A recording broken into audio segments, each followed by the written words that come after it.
Coming up in today's episode, the Dragon 2 connects with the ISS, Tesla introduces a new supercharger, and Model Y gets a release date. Let's get ludicrous.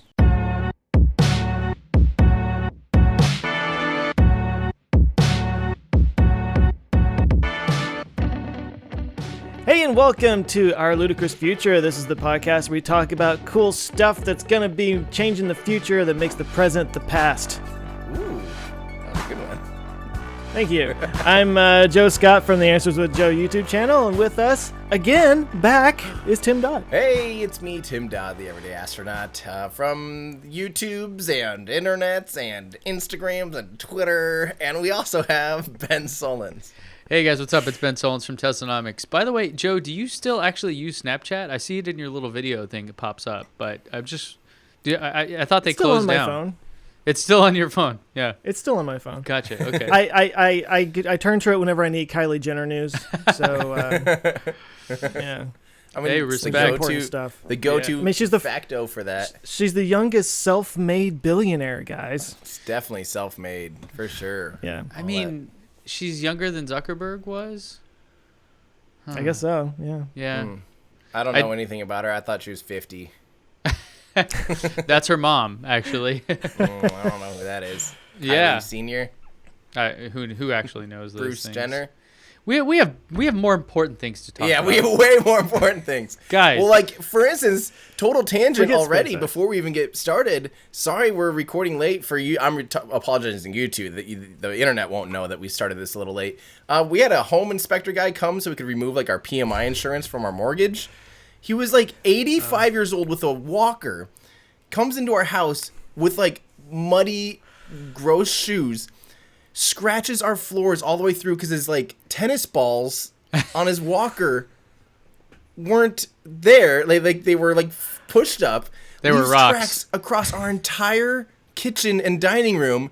And we're just like, do you want to, like, move your tennis balls? And he's like, no, we're fine. He made me take all the pictures for him. Like, what? So that's how my morning's been.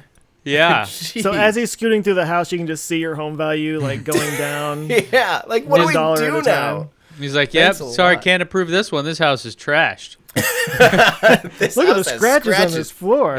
These floors are awful.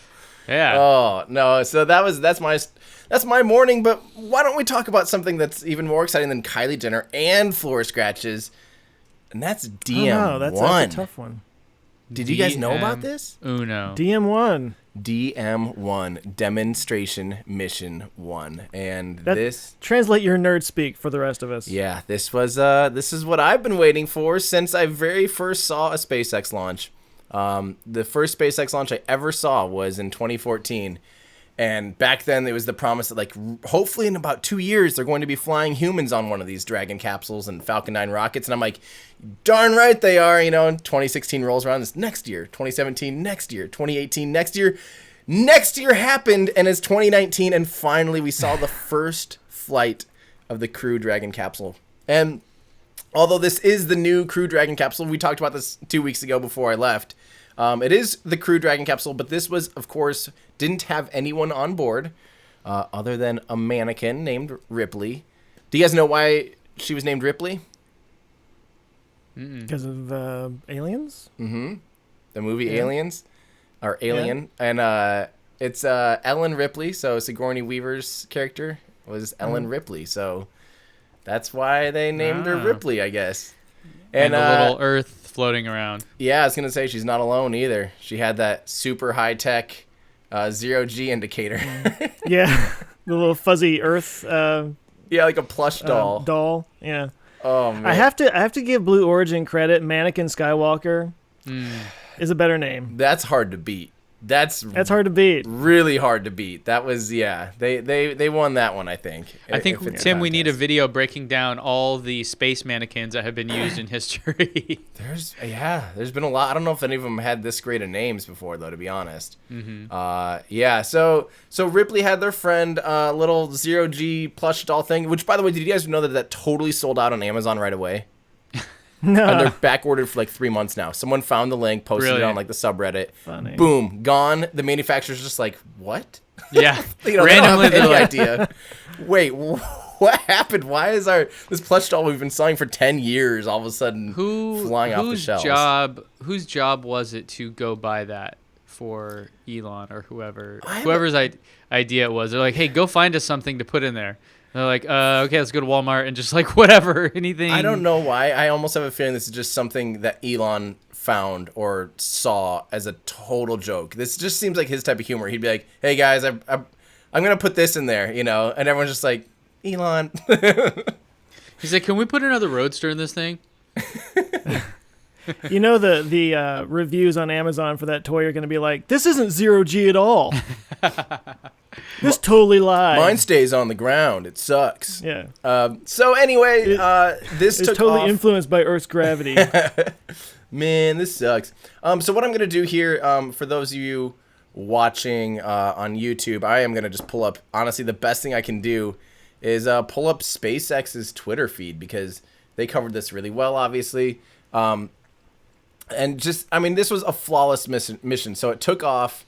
Oh, man. Look at that shot. I haven't even rewatched the webcast. I need to do that. I haven't even had time. But yeah, so this thing took off at 2:58 a.m. Saturday morning Eastern time, which was 7:58 or 7:59 actually technically. Let me see. Oh, look at those shots, guys. Sorry, I'm going down. I'm just distracted here. This is Tim. That wasn't your camera. What happened to your camera? Hey, I had some cameras. To all the people just listening to the audio podcast, there's nothing to see here. Don't worry about it. Yeah. Not gorgeous images from SpaceX. They introduced a new interface and a new entire web broadcast, which I thought was very sleek and very cool. Oh yeah, the little thing across the bottom, the little arc. I kind of like it because the other one lined up too well with the slider on YouTube, but it didn't correspond to any of the times or events on the YouTube slider. You know what I mean? Funny. So yeah, you so might click on. Yeah, I know what you're talking about. You click on where it should be, I but want it to see the didn't show landing it. burn or something, and then it's not even close because they didn't have any correlation there. So this might clear up a little bit of that confusion at least. Anyway, it took off perfectly on the Dragon capsule on top of a Block 5 Falcon 9. The core number was 1051.1, so the .1 means it's the first flight of this particular core. And all Crew Dragon capsules, all Crew Dragon missions will fly on brand new boosters, although we did get some info that there's the potential that they might end up trying to certify used boosters maybe on the second round of contracts, or that's something that NASA and SpaceX are both open to, which makes sense. Why wouldn't they? At this point, SpaceX has proven that their reflown boosters so far have been more reliable than their new ones. So I don't see why they wouldn't consider that for human flight. So everything went absolutely perfect. It landed downrange on the drone ship. As we mentioned, I think 2 weeks ago, I mentioned that all these missions will land on the drone ship because of it needs to have a really shallow ascent profile. They can't do that steep, lofted trajectory that is conducive to an abort, or it's conducive to a return to launch site landing. They need to keep it shallow, so if they were to abort at any time, the capsule would re-enter also on a shallow trajectory and not very steep. If it's too steep, it induces a lot of G-forces, and people don't handle G-forces particularly well, or kind of fragile. So anyway, a few minutes later, all of a sudden, Crew Dragon's in 0G, and it is just absolutely perfect, and you see the little 0G indicator working perfectly. It took about 27 hours for it to rendezvous and dock with the International Space Station. Now, this is the first time SpaceX has docked to the International Space Station. Prior, they berthed, so that's where the Canadarm grabs onto it and pulls it in towards the station. And this was different. The vehicle doesn't touch the station until it makes contact with the International Docking Adapter. It makes a soft capture, and then it pulls itself in even tighter. Went perfectly. That's great, because that was definitely, that was a little bit, not necessarily a pucker factor, because the speeds are so slow. They just crawl towards each other. So it's not like. But wasn't this the first time they used that particular docking mechanism? Did I hear that somewhere? I think so. Yeah, that would have been, because nothing else has docked to the IDA. But this is prior to this. This is where the space shuttle actually docked through a different. I think it was called the PMA. It was a different type of docking port. So that's why they put that IDA, the International Docking Adapter, on top of it, so that this new set of vehicles can dock to it. So this particular actual docking ring, it's the first time anything's docked to it, but that module has been docked to with the space shuttle. So, but it's been a while, over 8 years.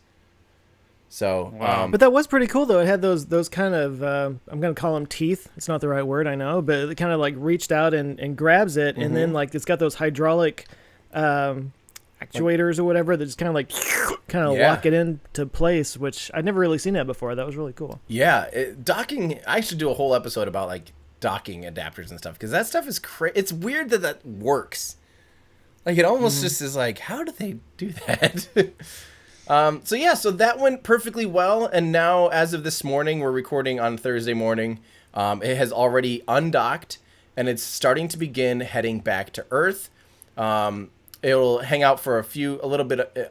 I love that shot. Sorry, I'm still like super distracted. So it'll start heading back now. It is undocked from the station, and tomorrow morning, Friday morning, or by the time you guys hear this, Friday morning, it will begin its reentry sequence and actually do the reentry.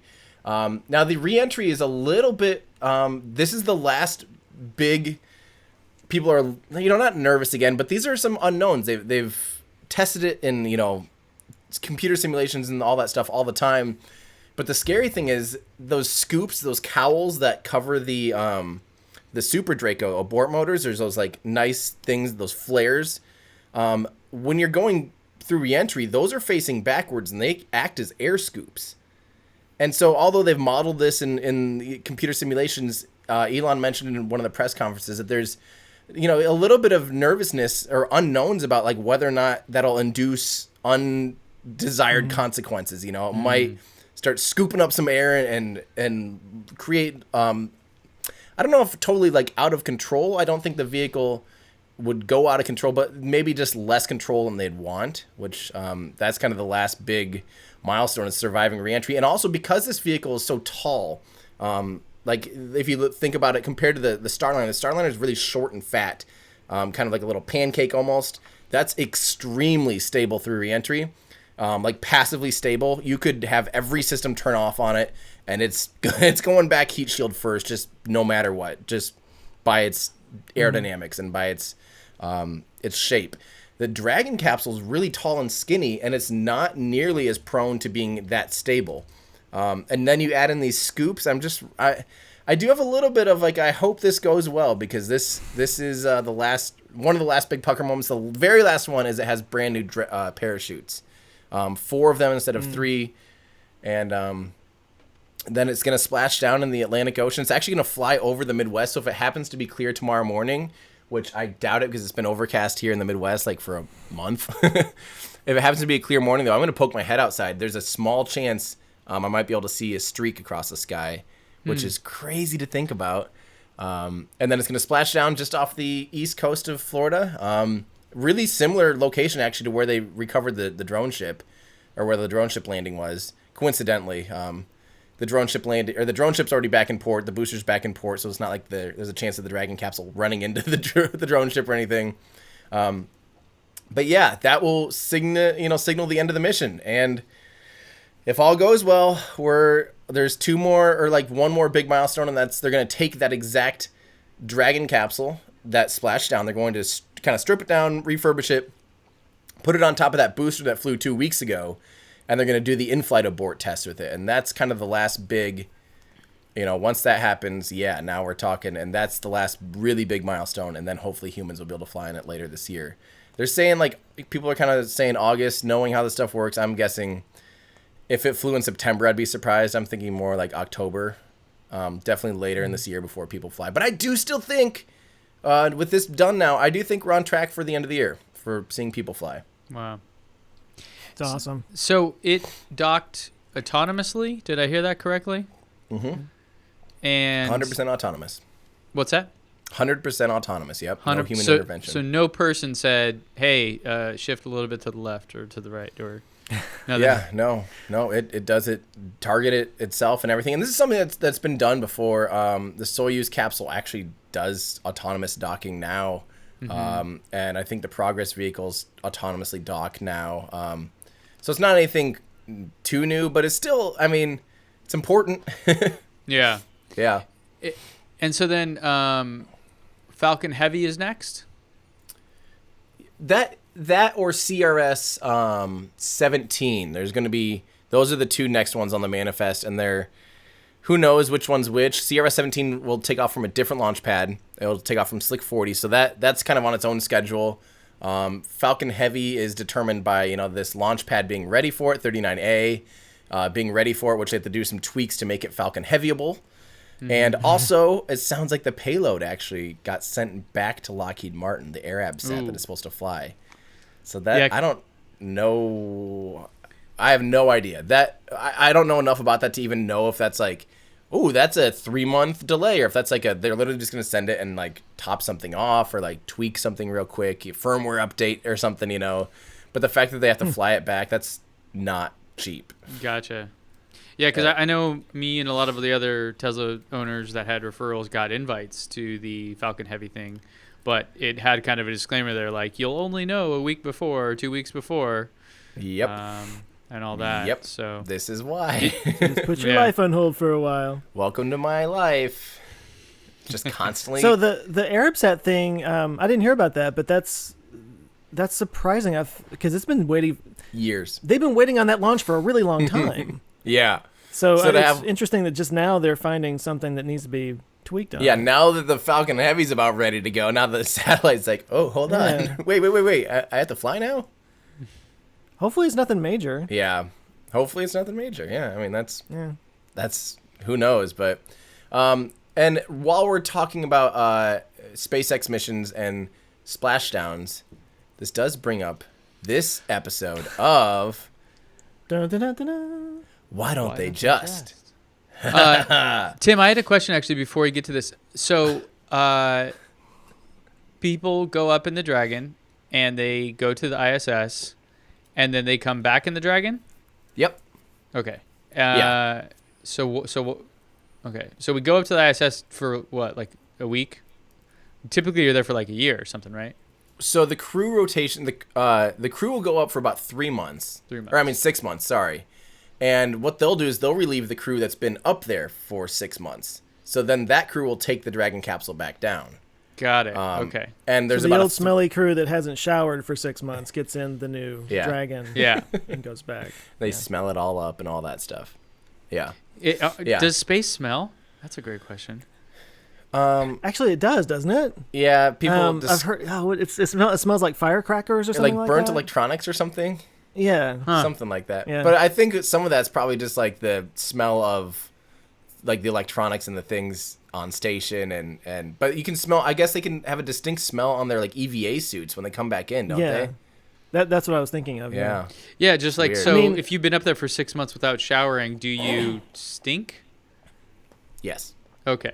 And it's not that you don't shower. They have some hygiene that they do. Some baby wipes or something. And they shower. They have some like Pine air fresheners. They just kind of.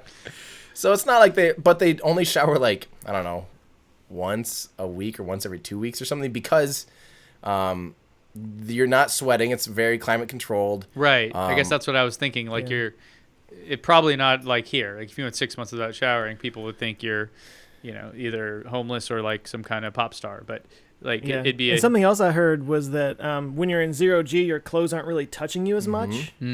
It's kind of floating around you more than touching you, and they probably have like special materials that the clothes are made out of, like exactly antibacterial or whatever that keeps it from getting too nasty. Yep. So there's not as much contact to like transfer the stink onto clothes and stuff too. So it's pretty crazy. Right.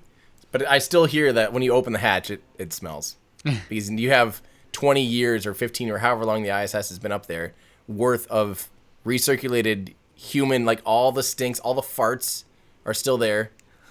Think about that. Just like blow those out of hatch ever? I think eventually the air, it's mostly recirculated, but I don't know if they've ever done a fart purge. Hatch? Yeah, the fart hatch.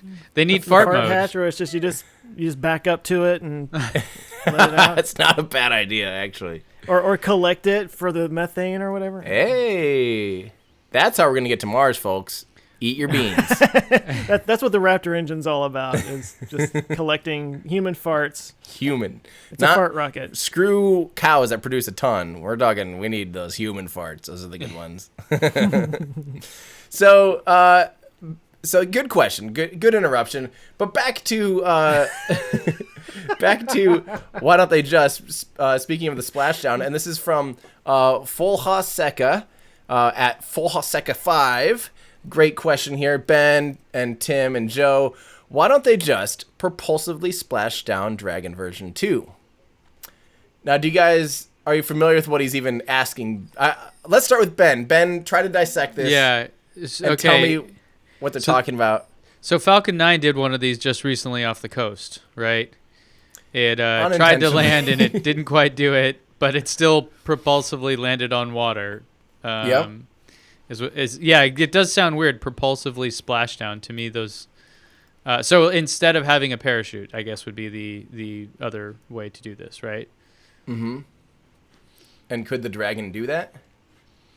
Well, it has the abort system, but I don't think it has its own rockets, does it? Or its own engines and stuff. Maybe I'm wrong. You touched on it already in the first part of that sentence. It doesn't have its own system to do that. No, right? it has its abort system. Oh, right, yeah. So you could use... Well, I guess... Is it tuned to do that? It doesn't seem like that would be it's not like... I doubt that would be just oh yeah, let's just do that. You know, like those systems probably have to be designed somewhat differently. If I'm just taking a guess. It's a great digestion. Joe, I think you probably have a little more to add to that. You pick it up here. Well, okay, so that was the plan, not the splashdown, but I guess what... Folha? Is that how it's pronounced? I think so, yeah. Sorry, man. But I guess what he's saying is, like, why don't they, use the propulsive landing and then just kind of, like, land it in the water as opposed to landing on land, which is what was their original idea, which they eventually nixed. And on that note, for just a second, it seems like I had heard that the reason they did that was because it would require in the heat shield to have, like, the legs would have to come out through the heat shield, and that having that space where the thing would have to open up was troubling, I guess. Mm-hmm. But then I started thinking about that, and I was like, but the space shuttle had that. You know? Mm-hmm. But anyway, so why don't they just because they're probably doing it, they're probably just doing what's always worked, and they're going to just play it safe and do it like that for a while. When you were saying a second ago that it's going to land almost in the same place where the drone ship got the booster, my next thought was, what if they just landed on the drone ship? I know. That'd be kind of cool. That'd be super cool. Yeah. But that would be my answer. It was long and rambling. It didn't really go anywhere and didn't really answer. Well, you touched on the things. So let me tell you the little story here real quick. Basically, that like Joe said, that's exactly what they wanted to do, is to not repurpose really, but purposefully use those abort motors, assuming they weren't used for an abort. So obviously if they were used in an abort, then they would have to use traditional parachutes. But the idea is you re-enter, the atmosphere scrubs off like almost all of your velocity down to your terminal velocity, as if you're just, dropping it from a helicopter, right? And then you just light up those engines. And they actually demonstrated this. They worked on this, hovering and controlling, because these aren't solid rocket motors. So they have very precise control over them. So they can actually maneuver and supposedly be able to land as accurately as a helicopter, was the original idea. And Joe, you're right. We found out in 2017 that mostly, I believe, at the request of NASA, they were not interested in the propulsive landing aspect for humans. So it was a little bit of a multi-factor thing. The landing legs coming through the heat shield was definitely probably one of the biggest concerns. And again, like you said, Joe, the space shuttle did exactly that. They had doors and landing gear behind a heat shield. Landing gear. But some of that is just like, it's added complexity. Also, the space shuttle came at an angle where those doors weren't straight 90 degrees on ever to the wind stream or the forces. And this heat shield is straight on 90 degrees. So it is harder to plug a hole like that, harder to protect. compared to the space shuttle, which had like a 40-degree angle of attack. So that's a little bit of it, sense. But still, it would have been feasible. I don't think that's entirely the main reason. I think the main reason is why?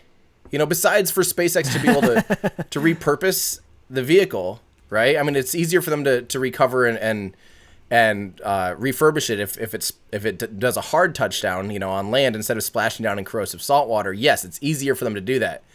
But at what cost? It is significantly riskier. A parachute system, tried and true, very few things to go wrong. Right. And now Folha says here, why don't they just propulsively splash down? At that point, you're totally nixing your one advantage, which was not splashing down and doing a touchdown. Yeah. And the other thing is you're firing up hypergolic fuels as you're landing, and those are extremely toxic. So what's your ground crew gonna have to look like as they come into a cloud of horribly toxic chemicals? How do you secure that before the crew is able to egress?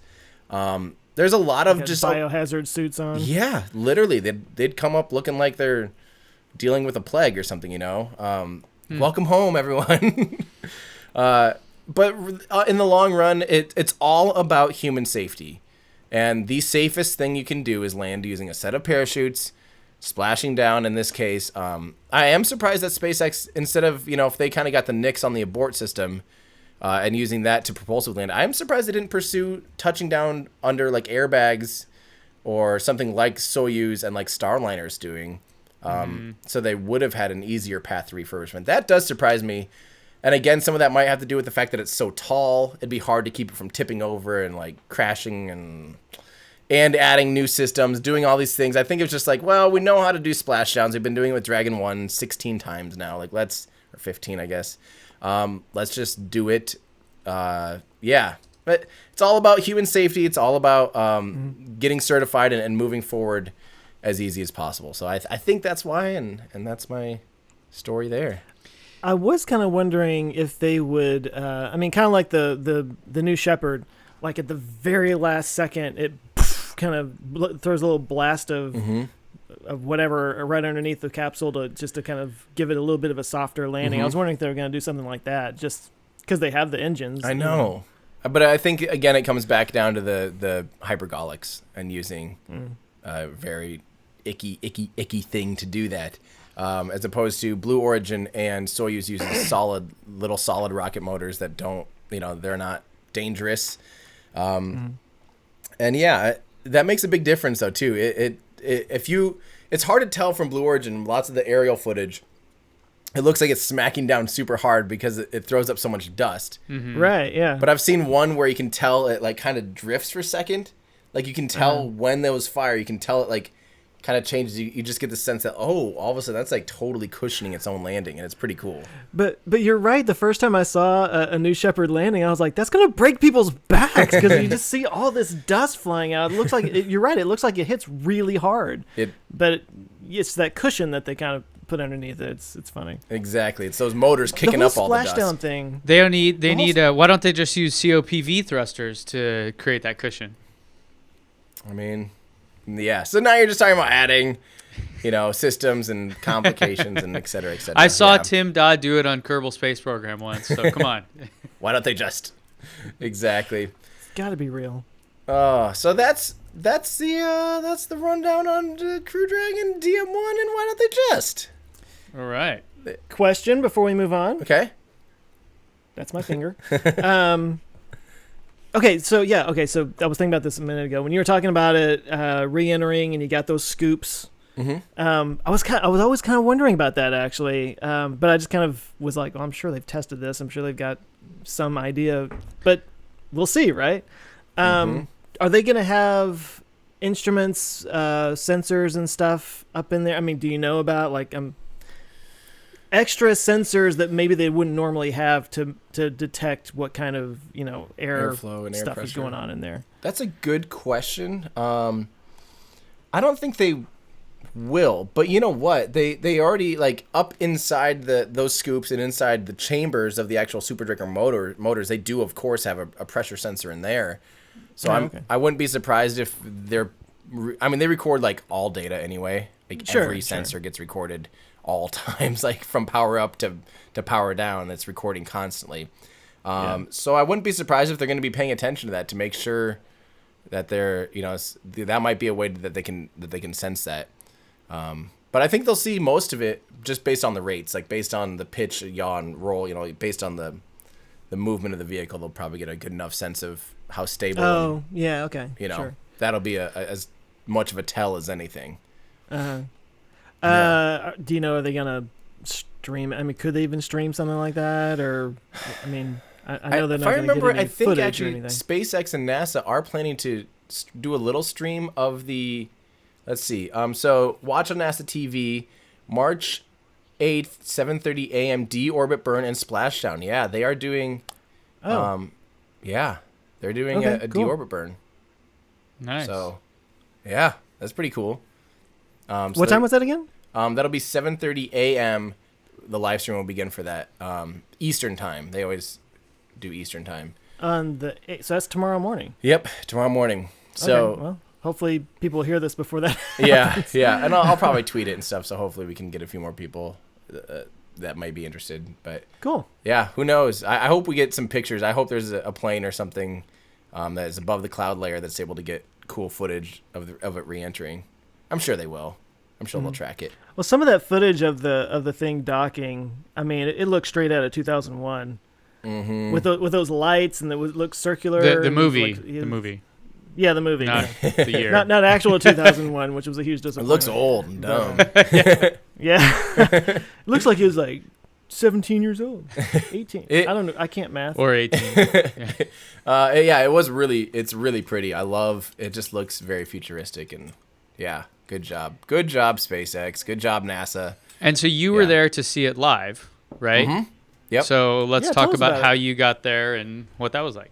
Ooh, guys, I went on a road trip. This was the longest road trip I've ever done in the Tesla. And let me tell you, it wasn't very convenient. Welcome to that electric lifestyle. Yeah, it was harder because it's already a hard road trip. I mean, you pack in, 11 hours of driving 2 days in a row normally Wow. without traffic. And so adding in the EV So wait, tax, I guess? 22 hours total or 11 hours total? basically, no, 22 hours total. Dude, yeah, I don't even. It's dedication. I could probably man. do 8 hours a day and feel comfortable with that. Yeah, this took like 13 hours and 13 and 14 even. Whoa. Yeah, long days. So if I had to will drive go- outside at 6:35, I'm like, forget it. But I will much. say, okay, so yes, I got the full brunt of like this is clearly less convenient. The way back was much worse because the temperatures. So I stay in Nashville. It's halfway. The temperatures north of Nashville. So yesterday's drive or 2 days ago's drive was bad. We were down to like 0 degrees Fahrenheit, and that was gross. And we had like a 30-mile-an-hour headwind, like a perfect headwind that was just our range was half of like rated. Wow. I was getting like 440, 450 watt hour per mile. Like it was very bad. Did you track it with Tesla? That would have been a good data point. No, Ben. I need to do that still. Maybe just tell me how to sign up and I'll do it. Just download the Track app. it. It's easy. Ben looks so betrayed. I know. If you could have I'll shown do us it. the actual efficiency and everything. Dang it. Okay, I'll Next do time. it. That would have been nice. And I was running snow tires still, so that definitely makes an effect. Not a huge one. They're pretty green or like eco Well, snow tires. Describe a snow tire for me versus Yeah, a they're- regular tire. Yeah, for us Southerners and Californians that So don't know what normally snow a is. snow tire has a deeper tread pattern, a wider Okay. gap between the treads, so it can kind of pick up snow and remove it from underneath the vehicle. They're also a softer compound normally, so it can like flex around the snow, especially ice. It's nice to have a softer compound so it can kind of like stick to the ice a little bit better. It makes a substantial difference. And we still have our other cars, our BMW 328, which is all-wheel drive as well. And we put monster snow tires on that thing, like the heaviest Blizzaks you can get. And that thing is a beast in the snow. So snow tires make a substantial difference in the north. Okay. It should be like in Germany, it's legally you have to have snow tires in the snow winters, like or snow months, no matter what. And so it's cool because tire shops actually store all your tires for you there, so you don't have to worry about having your pairs, and totally makes sense. Yeah, I need that. So then when you're driving not in the snow, what does that do? Because that I think that's where you'll probably see the bigger impact in terms of efficiency and stuff. It seems to be probably about 5%. Oh, okay, not that bad. So I mean, that's because I'm using low rolling resistance snow tires. So they're not very good snow tires, and they're not very good eco tires, but they're better than a normal snow tire, I think, in that sense. Yeah. Got it. So yeah, it definitely was a harder road trip, except for autopilot. Honestly, is unbelievable. I mean, it makes a huge difference for trips like this. I mean, I can't even tell you how much easier that road trip was, thanks to autopilot. What it makes up for, what it lacks in like convenience of road trip, it makes up for an autopilot. And once, like, I'll probably be doing this road trip a few times this year, and I'm excited to see it in the summer. I have a feeling it'll go from 13 and 14 hours down to, no matter what, at least with version 2 superchargers, it'll always be probably quite a bit slower. You know, it'll probably always add 10 to 20%. But I'm excited to see what it does in ideal conditions, because the further south I got, you could tell the range was just going up like crazy. The warmer it got and stuff too. So yeah, it was rough, but it was also nice, but it was also rough. Yeah, 60 degrees Fahrenheit is kind of from the data I've analyzed, the ideal temperature for efficiency. Really? Yeah. Above that, it gets worse? Yeah, it starts to get a little bit worse the higher you go. Not much. You're pretty safe, I think, between like 40 to like 80 or something. But then, yeah, above 80 degrees Fahrenheit, you start to lose efficiency, but not nearly as bad as on the cold side. The cold side is where it gets really, really bad. Yeah. Cold side gets really, really bad. Yeah, and there's kind of two things. There's like how much energy it takes to move you forward, the watt hours per mile. But there's also this effect of like how good is the car at guessing its range, which is kind of a more personal, like probably something you feel more like you know about it, or most EV owners are looking at that watt hours per mile. But probably what matters far more is how, like, when it says 100 miles, are you going to get 100 miles? Like right. That's probably like a more direct impact on your experience. That's something, how you can change the display between like the little up on your like speedometer kind of, it will show you either your in range in miles or in percentage of battery life. Yeah. And I've always had the range in miles, but I might switch that to percentage battery life, because that range in miles is worthless. Yeah. That's absolutely worthless. That's like, don't even look at it. It does a good job adjusting if you stop, I found. Like the data and the testing I've done, let's say you're on a road trip and you're in a headwind or cold or whatever, and you stop for 10 minutes and then you get back in your car, your range will adjust by sometimes large amounts. And it's basically using the data from that you've just given it to recalculate. And I don't know if that's just like while you're driving, it'll do that at some kind of every 5 minutes it checks, there's probably some like subroutine running on the computer, on the car or something like that. But that's been my experience. Like you stop, you grab lunch, you come back, you lost all these miles. Not really. It's just adjusted based on the conditions, Okay.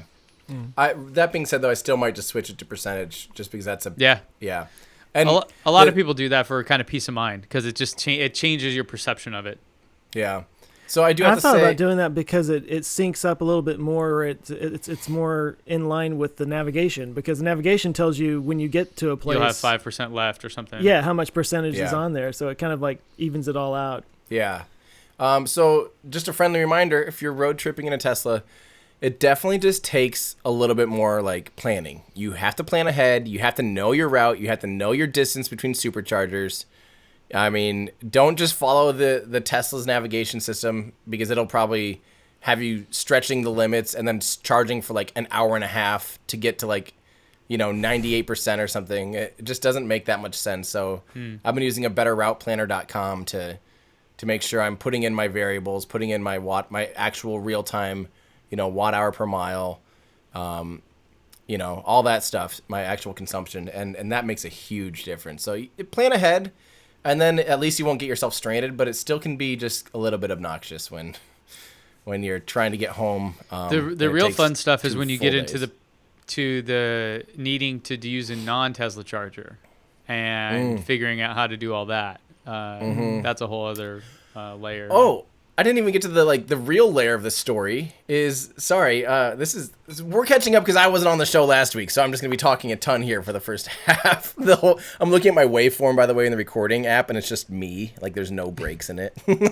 So sorry. Good. But so I supercharged a decent amount in Orlando. There's a few superchargers in Orlando, which is 45 or so miles away from like Cape Canaveral, from Kennedy Space Center area, and I filled up to as much as reasonable. I think I left that station with like maybe 200 miles or something range.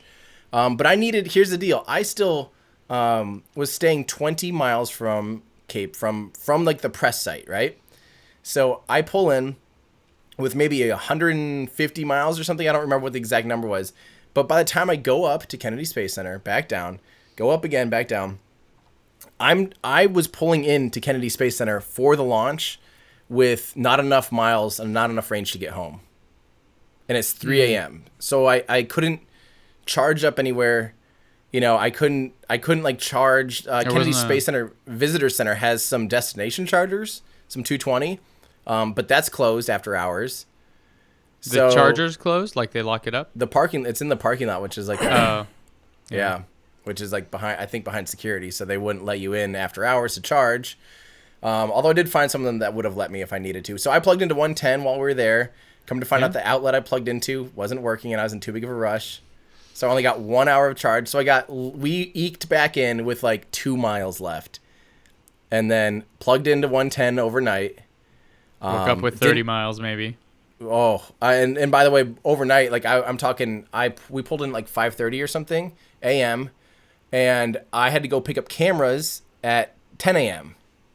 So I only had 5 hours to charge, which got it back up to like 20 miles, which is like I wasn't able to even remotely go back up there. So I had to get a ride to go get the cameras from some other photographer friends. Then I got smart and was like, I can't do this. We have to get a substantial charge on this car, or else like I can't use my car the whole time I'm down here now. Luckily, I went on PlugShare, found a charge point actually just like a quarter mile away. Was able to charge up on 220 on level 2. I did that for like 5 or 6 hours and got plenty for the rest of the week. And then I visited Kennedy Space Center the next day anyway as like a, just touristy things. Plugged in there for free. And so I left there with like almost like, 90% charge or something. So that set me off. But I cannot believe with all the people that work at SpaceX and stuff that drive Teslas, I cannot believe there's not a supercharger somewhere near there because, it was a nightmare. Honestly, that was bad. I'll plan my route differently next time I do that. Road trips are definitely the Achilles heel of electric cars currently. Tesla's doing their best to solve that, but there's still challenges out there. I do have to say 300-mile range is enough. It's the infrastructure that's needed now. We need more chargers, faster chargers. If only there was like a faster charger coming out. Is there anything that Tesla could be doing, or is there anything that they're working on that could be? Oh, look at that! Well, what do you know? This? In fact, what is happening? Gentlemen, you ask and you shall receive. Just yesterday, so maybe 2 days ago. Segue and then act shocked by it. Tesla just recently introduced something to help you there, Timothy. This is the V3 supercharger, not the V2 one. I'll talk about that in a second. And this now offers essentially up to 1,000 miles of range per hour. So that 1,000 mile Model 3 will fill up in 1 hour full stop. No. Basically now there's a new version of the supercharger, which strangely has a thinner cable. Okay. It looks the exact same on the outside. And at the peak rate, it can charge up to, you could recover 1,000 miles of charge in 1 hour. But of course, it doesn't work that way. And so the kind of low end of it is 75 miles of charge in 5 minutes. But all of this is dependent upon your what we call state of charge, where your battery level's at. And someone on Reddit was fortunate or friendly enough to create some graphs for us. If you guys are just listening here, what we're looking at is a chart showing Tesla Supercharger version 2 and version 3, and the power comparison, essentially how much power the Model 3 is the only one that qualifies for this right now, how much power it can pull during kind of peak rates here. And so as your state of charge increases, going from down from the base here about 0 to 10%, it peaks up to around 250 kilowatts. That's that 1,000 miles per hour range. And then it kind of just slowly drops off. So this is some really interesting stuff. It is, not exactly 50% or not exactly 100% faster, even though version 2 was 120 kilowatts, and now version 3 is 250. It doesn't work that way. It's based on your state of charge and all that. But gonna essentially, the concept here is you will spend less time charging. So effectively, it's like adding more chargers to the system, right? Because they will be more frequently available. And so really interesting stuff here. And I'm very curious just to see what it's like in real life. There was an event yesterday. I was not able to attend, but they showed it off. They demoed it. Customers got to go there, plug in, and see it. So you can find these videos online. As well as I just created a little chart here to kind of explain this, to show you and kind of give you the backstory of the superchargers in case you guys were not aware. You have essentially 4 versions of superchargers. There is on the low end the urban supercharger, which are the smaller ones you see in parking garages at times, and sometimes they're out in the open. But it's a very the unit itself is maybe waist high, not very large. This provides a 72 kilowatts at peak. Now, the good thing about those is that they are in denser areas, so the amount of infrastructure, they can kind of fit in more places. Plus, it's a dedicated line versus a shared line. Then there was version 1, which are some of the original superchargers. They had a peak rate of 100 kilowatts. I don't even know if I'm sure they're still out there somewhere, but you'd have to probably go through some fact finding to figure out which ones are version 1. The most common one we're used to are version 2, which are the kind of head high ones with the big cutout, and that's where the cable sits. Those have a peak rate of 120 kilowatts, and then the version 3, the new one, it has a peak of 250, as we just talked about. So also with version 3, it is a dedicated line as well, so it is no longer sharing. So if you guys aren't familiar with this, I'm sure you guys are here on the podcast, but other folks, when you come into a supercharger station, if there's an A and a B and a number for every single stall, and so the version 2 would share essentially the same cabinet, the infrastructure on the back end. And so if 2 people were plugged in, the cabinet that's actually supplying the power is doing it split between those 2. So it's really common if you go to a supercharger and you're wondering why people are spaced out and not just right next to each other, it's because of that, because you want to get the fastest charge possible. So with version 3, yeah, go ahead. I realized this on this road trip that this follows the same rules as urinals. So if you're a gentleman and you've had to experience the pleasures of using a urinal, the proper rules is basically that you never go down the middle. You leave at least one stall between you and your fellow patron. And then once they're all every other, then you just got to take your pick and look for the one that's going to be done soonest, and pull up next to them, basically. So that's kind of the same rule for supercharging, I think. And for the 5 women that listen, that was another lesson in bathroom etiquette for you, for men. Yeah, exactly. So that's a good comparison. Now with version 3, that should not be an issue. I'm very curious to figure out how you're going to identify version 3 versus version 2. Maybe it'll be in the car, maybe it'll be in the app. The stall itself appears to be identical, with the exception of the cable being thinner. So it'll be interesting. And right now, there's just a handful, basically, of prototypes of these, but they are planning to roll them out more, which goes in line with the massive expansion of the supercharger network, which is pretty critical, honestly. I mean, especially in high trafficked areas, right?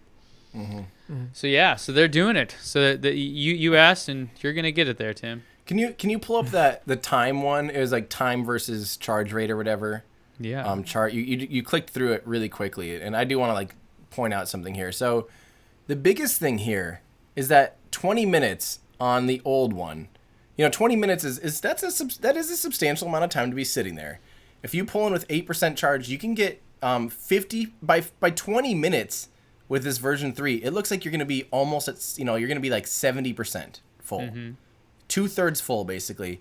20 minutes on a version 2, what I had to go through this whole time, you're at 30. So in that case, that's oftentimes easily enough to be able to get you to your next supercharger. Yeah, 100%. That is game changing now, because now we're talking about you maybe pull in every 2 hours on your road trip, or 2.5 hours.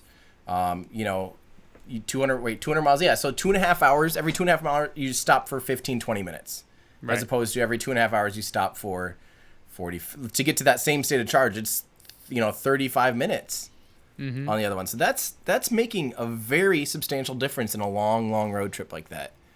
Yep. So agreed. I'm ready for this. Now, there are also updates they mentioned to the version 2 superchargers for Model S and X. Don't really have too many details about that yet, or have any real demos or anything like that. But it's not just Model 3 getting updates here, and obviously with the Model Y coming out or being unveiled next week, we're assuming that will support V3 supercharging as well, despite having a less range and those kind of things. Another thing to mention too, there's 2 other caveats here. Version 2 will increase their peak power output from 120 to 145 now. Mm-hmm. So about a 20% increase, which is nice. Again, I'll take that for sure. And that if you're navigating to a supercharger, it looks like it pre-warms your batteries now. Yeah, I saw that.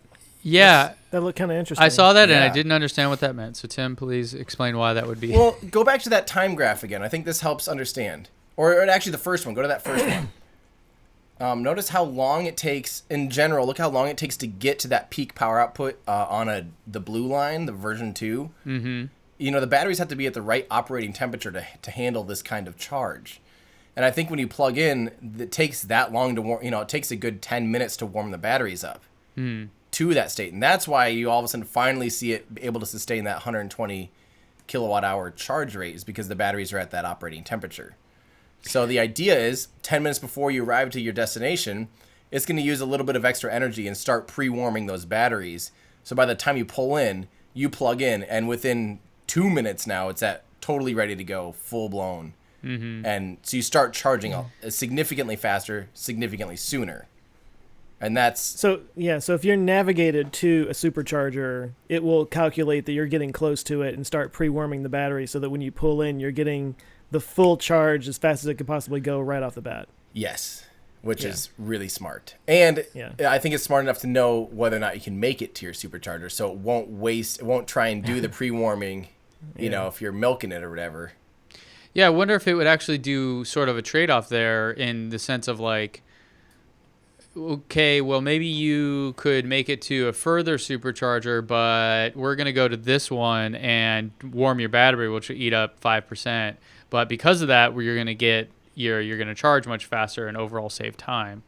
I wonder, it's an interesting thing. Now, this chart, I don't know how they generated this data, so unless they recorded it at the event, which would be interesting.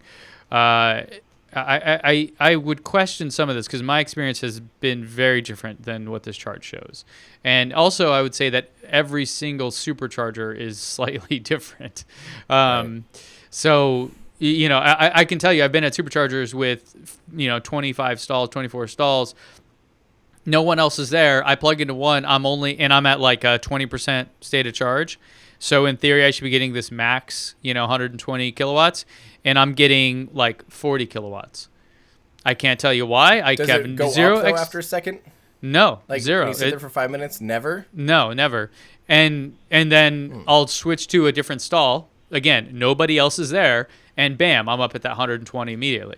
So it's hard to say, like, the experience. Your mileage may vary, or your experience is going to vary based on a bazillion things. Because in order to even install one of these things, they typically have to upgrade transformers at that business. So even if there's like a big shopping mall kind of thing, they likely don't have enough the right infrastructure to support a supercharger. So this is why it literally costs billions of dollars to make this network, which is why I laugh when anyone else thinks that they can compete with Tesla in this space. But it's one of those things where there are so many other factors in the electrical system that support the superchargers that don't take these numbers here as gospel, right? They're going to vary. Not only things like other people at the charger and temperatures and things like that, but could be like the building nearby is drawing more power and taking it away from this or those kind of things. Like there's the system is so complicated that it's hard to say. Yep. Yeah. Well, this is what's interesting to me is like, I think we're going to see these little incremental improvements and these little tricks like the pre-warming the battery before it gets there kind of thing, and we're just going to eat away at that time it's going to take for charging, and of course the more electric cars are adopted, the more we're going to see those efforts put into that kind of thing. And it's exciting to me to see this kind of thing, because I mean it's not just this, but also, I mean, not that there's going to be very many of them out there, but the whole Porsche fast charging network thing that they're working on. Who knows if it'll be a whole thing, but anyway, it's out there. People are doing it. And I mean, I really do see, I think in the next 5 to 10 years, we are going to see electric cars that get as much range as a gas car for about the same price as a gas car that will fill up about as fast as a gas car. Maybe a little longer, but getting really close to there. The filling up part is also a subset of car owners, because most people, well, it's hard, you can't say, so it depends on where you live, but many electric car owners will charge at home, right? Mostly, in fact, Joe, you just got your charger installed. Congrats. So, right. So things like that, right? And even, by the way, I don't know if you guys know this, you don't even have to install a separate outlet or anything. You can use a regular dryer outlet if you have a dryer outlet, and it has, like, Tesla sells the adapter for that for like $35. So. Yeah. So most people can, get a Tesla, just plug into something that's already there and not spend. So anyways, but the real large group of people that this affects, I feel the most, are folks that do not have any kind of personal charging infrastructure. They don't have anywhere that they can even plug a 110 in. Because, I mean, as I did a video on it where I went 7 days with just using a 110 outlet, that's still fine in most cases. Like, it actually doesn't, like, it's not that bad of a deal depending on how much you drive. So, but if you don't have that, so your only option is to use a public charging network or a supercharger, this is where this makes a big difference. Because people right now, I've got a lot of folks that have commented on my videos and have reached out saying, yeah, this sucks compared to a gas car. Yes, I have 300 miles and I only have to fill up once a week, but I have to go to a supercharger and wait an hour. And guess what? On the weekend, that sucks. It was sitting there for an hour when I wouldn't have to be doing that otherwise. Plus, everyone else is doing it, so they're super packed on the weekends. So I think like it's super important that they continue down this front, because, I mean, as Joe, as you mentioned, like, as we get more and more electric cars, it'll become really difficult for people that don't have a way to charge at home. For everyone else, it'll be, you'll be shocked at how convenient it is. Well, at the same time, like, twofold though, I think more and more property owners and property managers and stuff are understanding that this is a demand now, and so they're starting to provide opportunities for people that don't own their own house. That's becoming more and more of a topic too. So I think the problem will just slowly go away, or become less of an issue as this matures and as it develops. Yeah, and especially as we have more models out there that support V3 charging, like the Model Y. How was that? What's the Model Y? Okay. Why are you talking about this? Yeah. So Tesla is actually early with something. I think that's the headline that I would like to go with. Roughly 24 hours early with the original estimate of the unveiling of the Model Y. Next week, March 14th, we are going to see in all its glory the Tesla Model Y. You presumably will be able to put down a deposit, understand more specs, details, everything like that. If you guys are completely in the dark about what this is, it's kind of the watered down version of the Model X. It's the simplified version, kind of like the Model 3 is the simplified version of the Model S. This is the simplified version of the Model X, and I think has a mass appeal to a much bigger segment than the Model 3 did. Even I think Elon commented something like 50 to 100% more demand, but those are all just kind of guesses. But if you do look at the U.S. consumers in terms of vehicles, I believe this is the largest segment outside of trucks, because trucks are a different animal. But in terms of passenger autos, as they call them, this would be the largest segment by far. So, man, this is going to be big. It's going to be really big. You think they'll open up for reservations starting next week? I think so, yeah. That's what they typically do. Ooh, that's awesome. That'll be interesting. Well, see how many of those come in. Now, I did run a few numbers here for you guys on figuring out the specs for this. And basically what I did... So people commented here. So in my recent video, I took the standard range Model 3, standard edition Model 3, long range Model 3, and the all-wheel drive Model 3, and then took Elon's tweet where he gave us some sense of the percent differences and stuff, and then applied those over. So the deal, though, is that someone had commented and said that Elon had previously stated the Model Y will only be all-wheel drive. It will not be rear-wheel drive. So that's an interesting thing. But so this model here, what we're looking at, if we were to take Elon at his word, the Model 3 all-wheel drive comes in at 310 miles of range. The Model Y all-wheel drive, I'm estimating, will be at 300 miles of range. It might be slightly less, 295, somewhere in there. The cost of the Model 3 all-wheel drive is $47,000 without any other upgrades.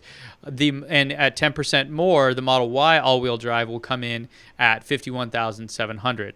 Now, is 10%, is that about the difference between S and X for the same price or same specs? No, not exactly. But this is going off what Elon said. It will cost 10% more. So I'm just taking that base price or the price of the Model 3 and adding 10%. So that comes out to $51,700. The cargo capacity is where I think we'll see the biggest change. This is my estimate. We don't have any official numbers here, but the Model 3 has normal car size storage, I would say. Like for a car that size, it's maybe a little bit larger, right? I mean, what do you guys think? You both have them. Does it seem, copious amounts of storage, or is it like kind of normal? It seems, I had a ton of gear going down to DM1, like packed that thing to the brim, and it has a lot of storage, but you can always use more storage though. It's about what I had with my Jetta. Right. Maybe slightly less, but really, but the frunk. Oh, yeah. I guess if you count the frunk, it might be, but the Jetta had a surprising amount of space in it. Yeah, I don't think you typically count the frunk on things like this, because I think the way the EPA classifies is based on like continuous or contiguous storage room. Which is why when you have something that's a giant hatchback, like the Chevy Bolt or something like that, or the Tesla Model X, the entire cabin of the car counts, which is kind of ridiculous. But anyway, so we assume that this will be a hatchback, and in doing so, will at least double the amount of cargo capacity. And so I'm putting it impressive, actually. Yeah, it's common though. Double. Like a Nissan Leaf has like a ton more storage than a Model 3, right? Because it has that hatchback. Even though it's not like really much bigger. So anyway, I'm estimating we'll see at least 30 cubic feet of cargo capacity in the Model Y, and that's on par with SUVs that size. So it's not crazy. And that'd be like the RAV4 and like the Nissan Rogue class, right? Yeah. So I don't think we're gonna see anything. I think the Model Y is not going to blow anyone's socks off, especially now that the Model 3 is here, and Elon said its base 76% shares the same parts as the Model 3. So I don't think you're going to see it and go, oh, what is this? Holy cow, this is mind-blowing. I think you're going to see it, and you're going to go, it's kind of like a big hatchback version of the Model 3. right? Yeah. But for a lot of people, my wife included, that is exactly what she wants. She loves the Model 3. She loves the minimalist interior. She obviously loves, all the electric car stuff that you get, all that whole benefit.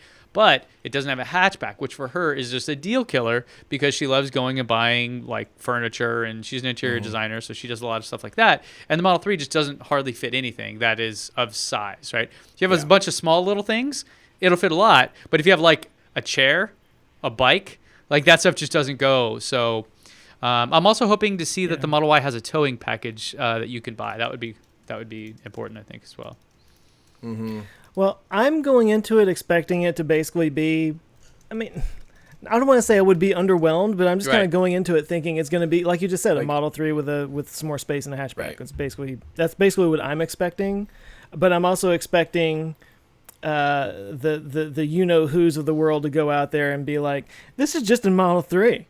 Mm-hmm. Like people are going to chide them for not having some revolutionary technology that they're announcing alongside this. Yeah, and go ahead. Yeah, that's totally like a Civic and a CRV are the exact same thing, just with the little taller cabin, why don't they ostracize that? Or like, wow.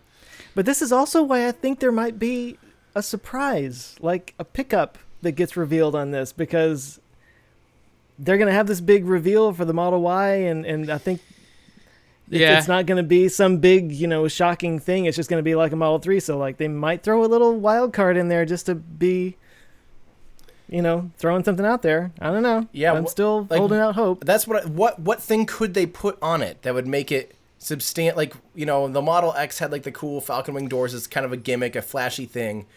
What can you guys think of anything that would be a cool enough, like upgrade, some kind of cool gimmick that's missing on the 3 that maybe the S or the X has, that would be a really cool reason? I don't know.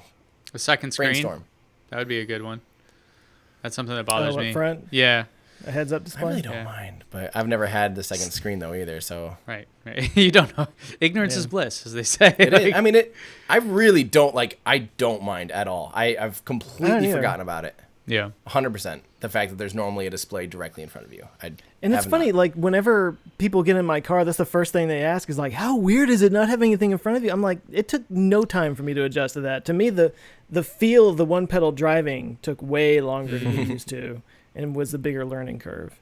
Yeah. It's almost like driving and pulling on a clutch for the first time. It's like, whoa, you got this weird jerky thing, and you have to learn how to kind of feather it. It's such a feel thing. Yeah. You know what they might be able to include on this that they haven't been able to include in previous Teslas is finally actually getting rid of side view mirrors, because we're getting close to DOT potentially allowing that. It sounds like Honda with their Urban EV, or that little cute little retro throwback looking thing. It sounds like that might be the first production car that has are they making that, or is that just a concept? That was just a concept. Official now. Well, it's a little.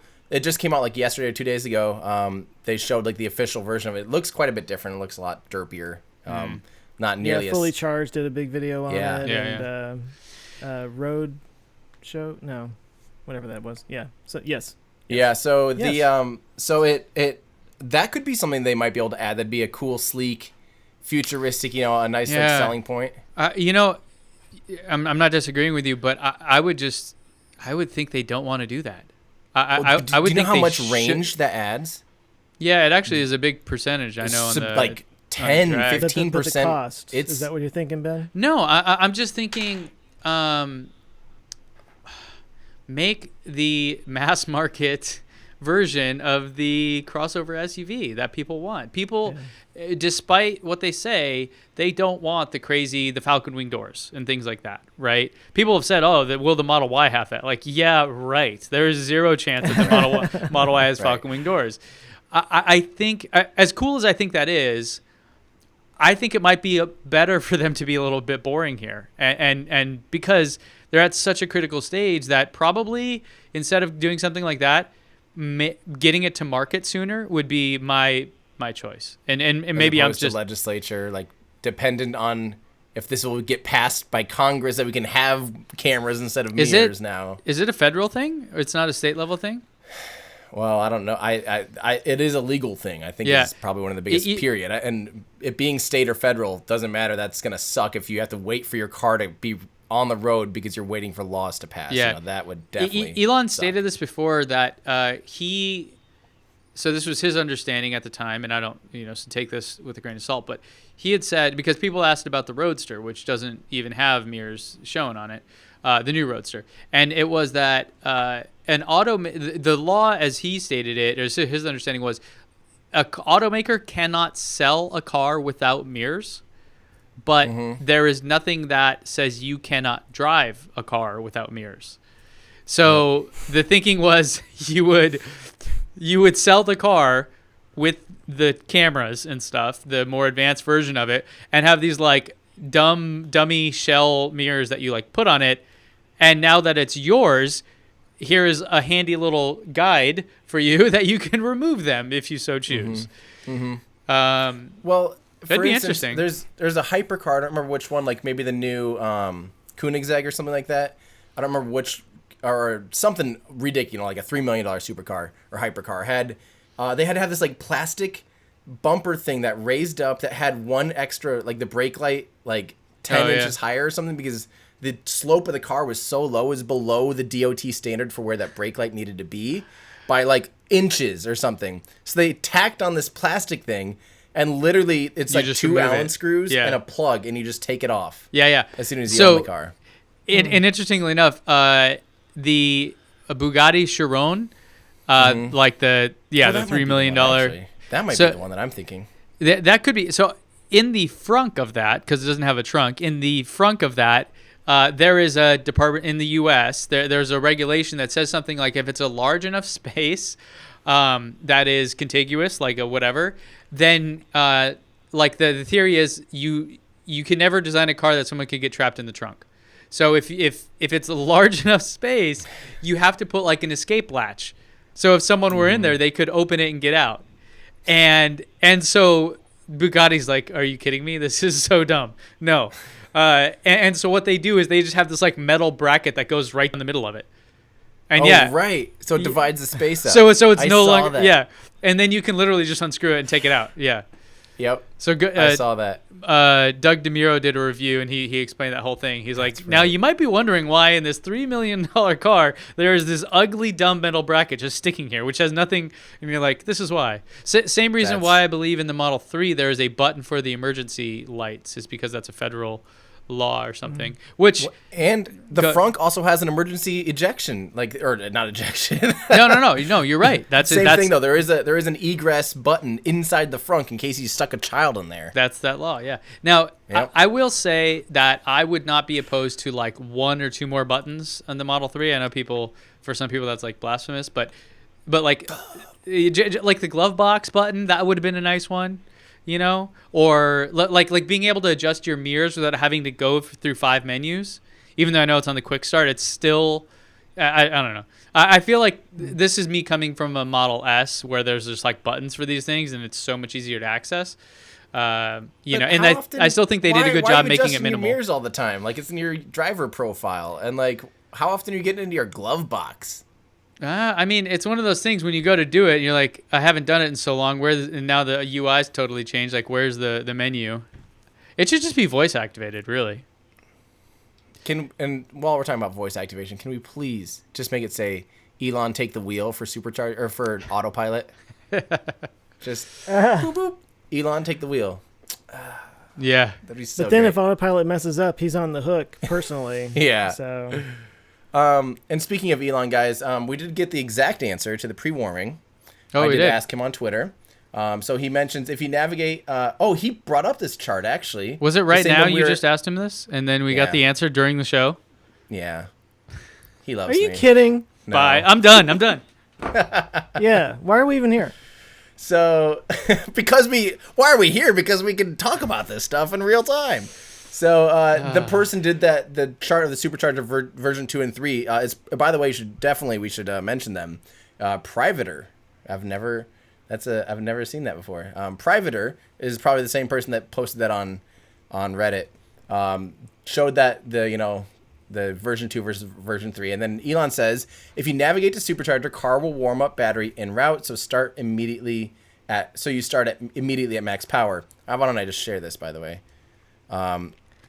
Did Elon just become a special guest on this podcast?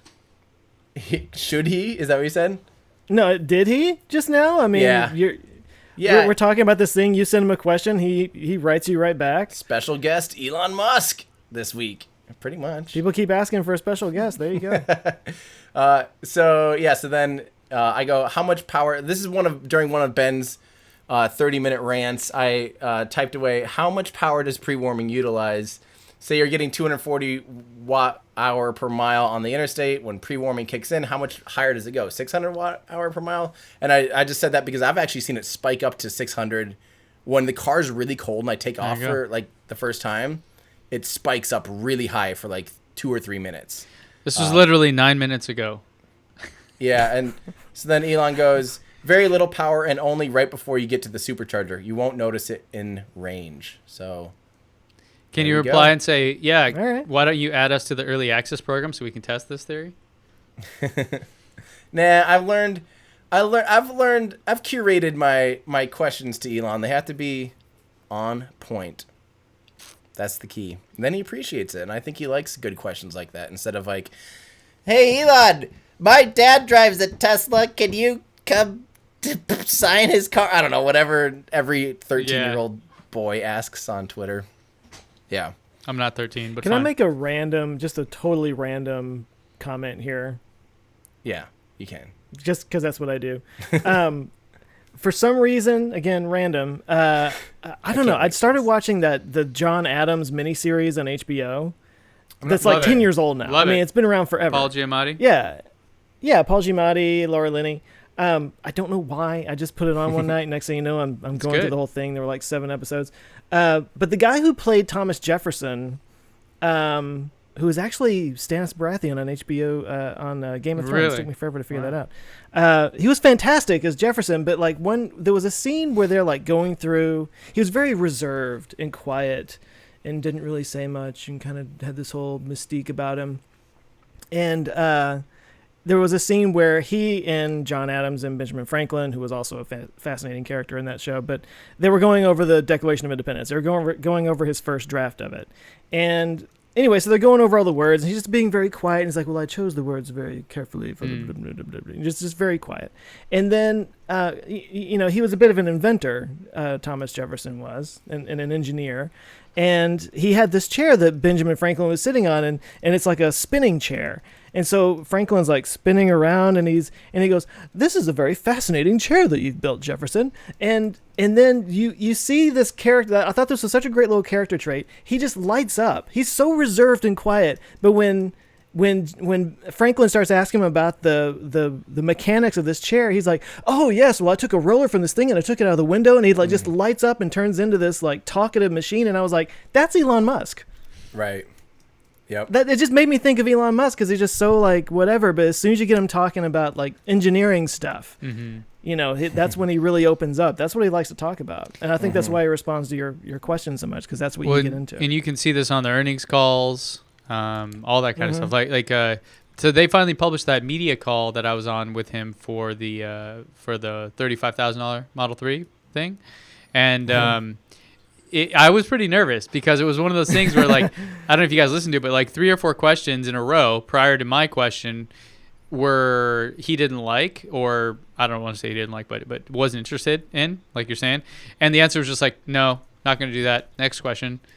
And then, I mean, the answer to my question was a no, but it was like a 3-minute no. You know what I mean? And I think it was maybe like what you're saying there, Joe, about I was asking a question about the platform and the engineering of the thing, not demand and pricing and margins and stuff he doesn't care about. Like, that he's not a businessman. He's an engineer. He said that 1,000 times. That's the number one thing I've learned is not to really ask too much about when or how much. Although I literally just did ask when to start hopping as I'm saying this. So. But I mean that's a way more like time scale being like, but you're in within a month as opposed to like, when's Tesla going to produce 1 million cars? Like that's such a hard thing to even remotely 2020 extrapolate on. Well, maybe, yeah. I did want to say one thing, Ben. Sounds like, was that your first time exchanging words with Mr. Elon? Other than screaming from across the room like a little girl, yeah. That was the first time directly exchanging words. Did you guys see that I had a little talk with him at the press conference? At the at BFR DM1 or Starship? DM1 press conference. I asked a question too. Oh, at the DM1? No, I didn't see that. Oh. Yep. He liked the question. It was funny. I kind of broke him for a second because I asked him about so you know how they had that grid fin failure in December when the booster failed to land successfully. The grid fin got stuck. And yet they're also not supposed to make changes to their Falcon 9 now that they're getting ready to fly humans. They're supposed to be in a block free. So I asked were you able to fix that basically? You know, what's that look like in the certification process? Were you able to add a redundant pump or what's that look like? And he literally for the first couple minutes, or not minutes, but just stumbled because he was it was 5 a.m. His energy level was 0 and he had been getting all these fluffy questions of how does it feel? How's it feel? And then he could tell his engineering brain wasn't going yet. He was in presenter mode. So he's just for a while, and then all of a sudden it clicks and he's just starts facts just start shooting out of him, and you could tell he was excited to actually tap into that. And then he ended up a NASA person answered that question too, and then he came back to tell a fun anecdotal story about the time they used tin snips to fix a rocket before it flew. Yay. Have you guys ever heard that story? Is this on Quads or something? This was, I think this was actually their first Falcon 9 rocket, their COTS Demo 1 or something, one of the first flights ever. The vacuum engine, that huge vacuum engine that's, wouldn't even fit in this room here on the upper stage, had a crack in it, going up it quite a bit, several inches or something, or several more, 2.5 times more centimeters or whatever, a good amount. And they literally just sent a tech in there with some tin snips and trimmed all the way around the nozzle just to fix it because it was going to have plenty of performance left over, and that small amount of vacuum difference wouldn't really make a difference for this mission. I was really hoping duct tape would be involved in this. This is about as close to duct tape as you can get. Some tin snips, just to. Isn't that crazy? That guy was probably sweating bullets.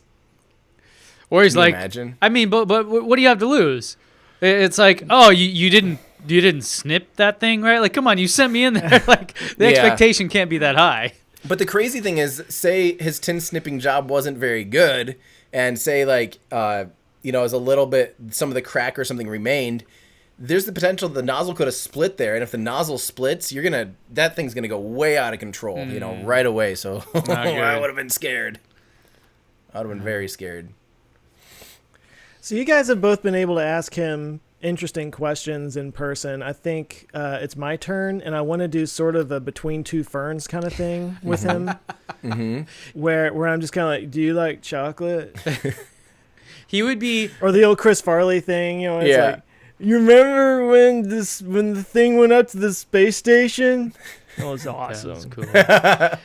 So in other words, you want to relive the 2016 International Aeronautical Congress in Guadalajara, Mexico press conference when they announced the BFR. Do you guys remember that at all? That was in Guadalajara? Yes, that's what I'm saying. I thought it was in Australia. That was 2017. 2016, It was, they allowed anyone to ask questions, and it was basically what Joe just said. People asking if they could kiss Elon. Elon, can I come kiss you? He's no. What? And someone hey, I made an electric van. It's out front. Want to come see it? That was literally the question. Someone else is hey, man, I went to Burning Man and told a 10-minute story about Burning Man. Yes. So if we can solve Burning Man has a problem with waste, what are you going to do on Mars? That was the question. Oh, I remember that one. I remember hearing that. Yeah. And I think the headline was guy on drugs asks Elon a question about Mars. Yeah, it was bad. So Joe, you can do that. Joe, you should go to Guadalajara. Well, you've got Andy Weir on your side already, so I feel like you've got a few people in your corner. I got one Martian. Speaking of, hopefully to start wrapping this, I feel like it's going to be a 6-hour-long episode. I listened to Artemis on the way down. Oh, yeah? It was great. Rosario Dawson's amazing, huh? Is that who it is? No, it's Andy Weir. No, I know, but she's the narrator. Oh, I don't know. She was great. She was great. But yeah, that was a really. So you said that they are making that into a movie this year. Is that correct? Did someone say that? The guys who did the Lego movie, and they just did something else. I think they did the Spider-Man Into the Spider-Verse movie, which won Best Animated Film. Whatever that means. Is it going to be animated? Is it going to be animated? No. They come from an animation background, but I think they are. I think it's Miller and something. I can't think of the guy's name offhand, but they're signed up to direct Artemis. There's probably going to be a ton of animation in it though, because you're gonna have to simulate like lunar gravity the entire movie. Lots of CG. Yeah, I mean, that's one thing of like the action scenes in lunar gravity is going to be really cool. Yeah, that's going to be super cool visual stuff. Well, I have no idea how they're going to do that. I mean, well, yeah, just go back. I mean, we did it. The first time we did something like that was in the '60s, right? So we could do it again. 69. I see what you're saying. I see. You're feeding the trolls, Ben. You've made them a nice sandwich. The trolls are fat enough. But Apollo 11 though. I saw the Apollo 11 movie. I guess you saw it too, Tim. Yes. Everybody go see it. If you can see it in IMAX, especially, it's amazing. So much footage I've never seen before. I'm just not even going to talk to him. I'm just. It's unbelievable. I think it's only in IMAX for like a week or two. So Ben, if you can't, okay. You got to go see it. It's They restored all the 70mm film from the Apollo 11 mission, and it is like mind blowing. So that'll be what I'm working on next week, guys. Sorry, there won't be any video out because I have to go watch a movie here. What? You can't watch a movie? I have 2 businesses and a Take your child. family. Seriously, Jack will love it. It's rockets. Take he your loves laptop rockets. into the theater. Nobody will care. Yeah. I'm taking real. notes. Do it. Take the whole family. It'll be great. They'll cry. You'll cry a little, maybe. Which one was Apollo 11? The one that landed on the moon. The first one. Okay. Well, no, that was Apollo 1. No, that was the fire. Technically, it was Apollo 1, right? Wasn't it? Wait, what are we saying? The first one? Is that what you're responding to? The first one went to the moon. No, you said Apollo 11, and I said which. Anyways, so Apollo 11 was the first moon mission, not the first Apollo mission. We're gonna get so many comments. We should just stop right now. Before hand me your shovel. Yes. Put down the shovel. I actually got in trouble when I was in, it was either 3rd or 4th grade, because the teacher, I was super into all this stuff, of course, but the teacher referred to it as Apollo 2, because 2 instead of 11. And I corrected her. She was like, no, it was Apollo 2. And I was like, you lived through this. How do you not know this? I got so mad, and of course I got sent to the principal's office. Really?